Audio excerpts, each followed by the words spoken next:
নির্বাচনের খুব অল্প সময়ের মধ্যে কি রাজনীতির মাঠ উত্তপ্ত হচ্ছে কিনা বা হলো কিনা?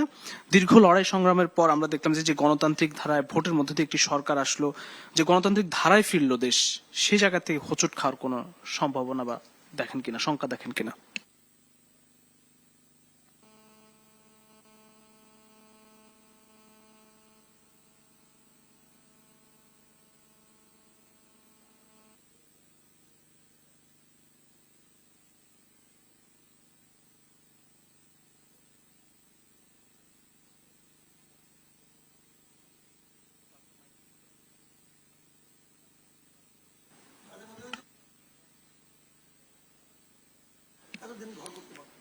জি এখন যেটা হচ্ছে এখানে কিছু কিছু বিরোধের জি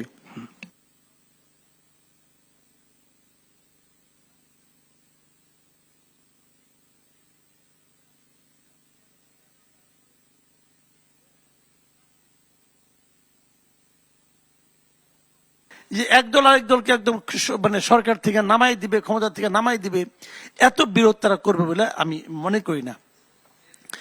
আর যে এখন যে এই মুহূর্তে যে বিরোধটা আছে, যেটা হলো কি আপনার মনে করেন ওই জুলাই সনদ নিয়ে, এই জুলাই সনদের ভবিষ্যৎ নিয়ে অনেক আগে আমি একটা মন্তব্য করছিলাম। আসলে ভাই জুলাই সনদ বলেন আর যাই বলেন, বিএনপির একটা 31 দফা আছে এবং সেই 31 দফা জুলাই সনদের জন্ম হওয়ার আগে, তারও কয়েক বছর আগে তারা দিয়ে রাখছে। তো ওটা কি তারা এমনি এমনি দিছে? যখন তারা জুলাই সনদের এখানে প্রতিদিন আলাপ আলোচনা করতেছে, তখনও তারা 31 দফা নিয়ে সারা দেশে প্রচারণা চালিয়ে গেছে। কাজে তারা আসলে ওই 31 দফার সঙ্গে জুলাই সনদে যে যে পয়েন্টগুলো মিলবে, বিএনপি ওটুকুই বাস্তবায়িত করবে। কথা হলো পরিষ্কার। এবং বিএনপির এই বাস্তবায়িত করার পিছনে যে লজিক, এই লজিককেও কিন্তু আমি ইগনোর করি না।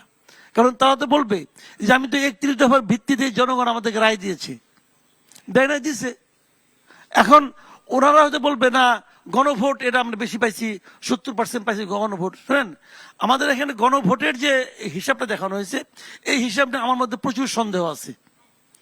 বাংলাদেশের এই 91-এর আগের থেকে আমি ভাই নির্বাচন কভার করি রিপোর্টার হিসাবে। আমি সারা জীবন দেখেছি এবং সারা দুনিয়াতেই দেখা যায় যে নির্বাচন হওয়ার সঙ্গে সঙ্গে সবাই বলে দেয় যে কত % ভোট কাস্ট হয়েছে।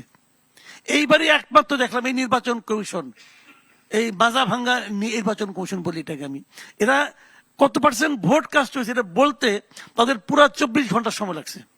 পরের দিন 12টার পরে তারা ঘোষণা করছে নির্বাচনে ভোট কাস্ট কত % হয়েছে।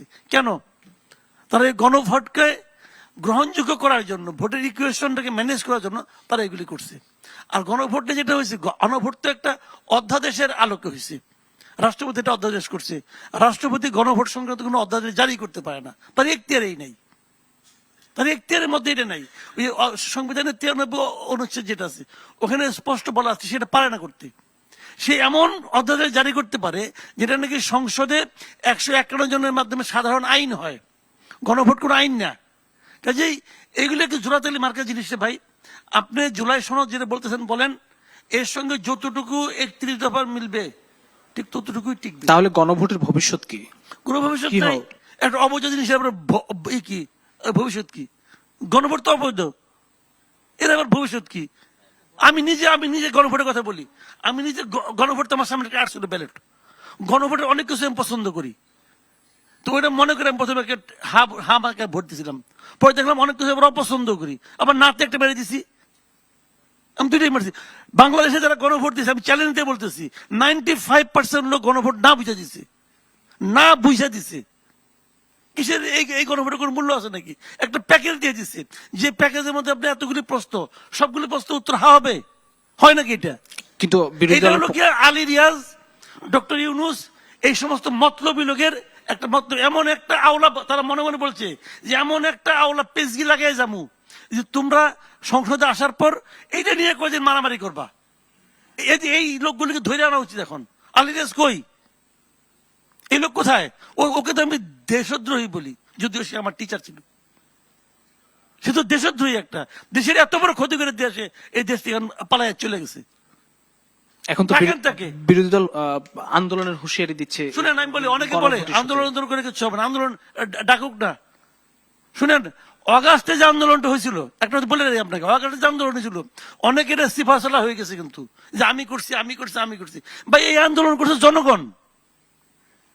জনগণের মধ্যে হাসিনার বিরুদ্ধে এত ক্ষোভ জমা হয়েছিল, সেই জমা হওয়া ক্ষোভ, পুঞ্জীভূত ক্ষোভ, সেই ক্ষোভের কারণে আন্দোলন হয়েছে। আজকে ডাকুক না আন্দোলনের জন্য, ওই নেতারা যা ডাকুক, দেখেন আসে কয়জন। এখন জনগণ পালে উল্টা সবার প্রতি ক্ষুব্ধ। কাজে এগুলি বলে লাভ নাই, জি। এগুলি ফালতু আলাপ করতেছে সবাই, যার যার মধ্যে বলতেছে। আওয়াজ তো দিতে হবো না, দিতেছে।